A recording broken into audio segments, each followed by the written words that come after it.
She stared straight into my eyes, a smirk playing on her lips, the kind of smirk only someone who thinks they control everything can wear, and said the words that froze me to my core. "I'll always keep my ex in my life. You'll just have to accept it." Most men might have laughed it off, begged, or even tried to compete with a memory from the past. But in that instant, something inside me changed. I realized our marriage wasn't just unstable, it was finished. The only question left was how I would end it. And the way I did it stunned everyone, including her. It all began months before that fateful conversation. I noticed subtle shifts in her behavior, things a husband doesn't want to acknowledge. The way she lit up at her phone when she thought I wasn't watching, the sudden secrecy around her social media, the casual comparisons to someone else. She never mentioned his name at first, but I felt it, the lingering shadow of her ex seeping into our lives like an unwelcome guest who refuses to leave. I tried to ignore it, telling myself I was overthinking, that I was insecure, that I should trust her. But the truth was impossible to deny. One evening, she slipped. She mentioned a restaurant we'd never visited and laughed at a joke I didn't understand. When I asked, "Who told you that?"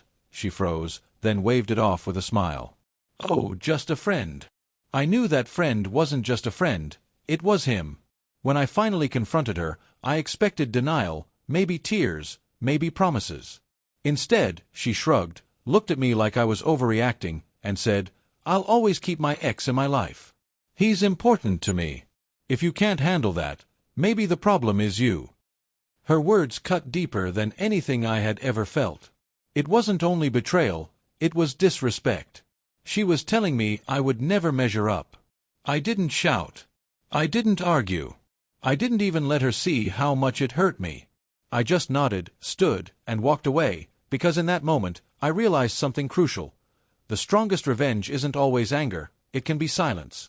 And the sharpest punishment isn't always confrontation, it can be leaving with dignity. For the following weeks, I played the part of the devoted husband. I went to work, returned home, smiled at her, even feigned belief in her excuses. She thought she had the upper hand, that I was powerless. What she didn't know was that I was planning something she would never forget.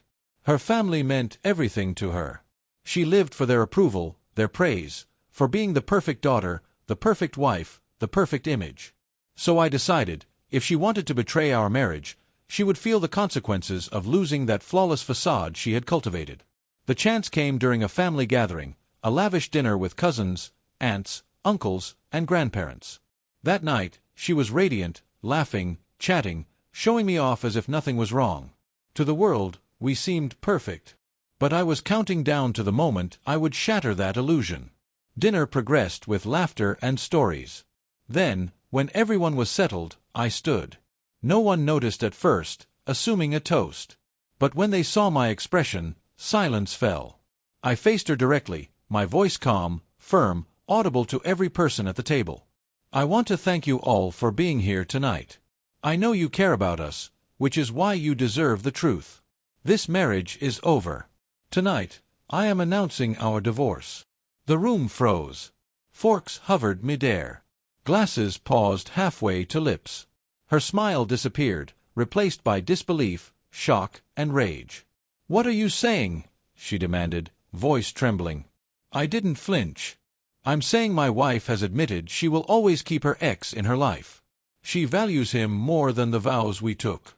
She expects me to accept second place in my own marriage. I refuse. I deserve better. This marriage was never built on respect, and I won't pretend otherwise." Gasps rippled through the room. Her father's face flushed red. Her mother looked faint. Whispers spread like wildfire. She tried to laugh it off, spin it, interrupt, but no one believed her. Everyone saw the truth in her eyes, the panic rising. She rose, voice rising. "You can't humiliate me like this." I looked at her, calm. "You humiliated yourself the moment you put another man before your husband. I'm simply speaking the truth." I set down my napkin, thanked her parents politely, and walked out. Her voice called after me, but I didn't turn. I knew something she didn't. The moment I left, I was free. The following days were a storm for her, not me. Calls, pleas, appearances at my workplace. She swore it was all a misunderstanding. But the damage was done. Her perfect wife image was shattered forever. I had peace for the first time in years. Because holding on isn't always strength. True strength is letting go of what's breaking you.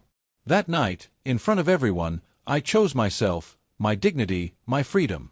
If you ever face a situation where you're asked to accept less than you deserve, remember this: love without respect is nothing. When you stop respecting yourself, you've already lost. Stand up, walk away, reclaim your worth.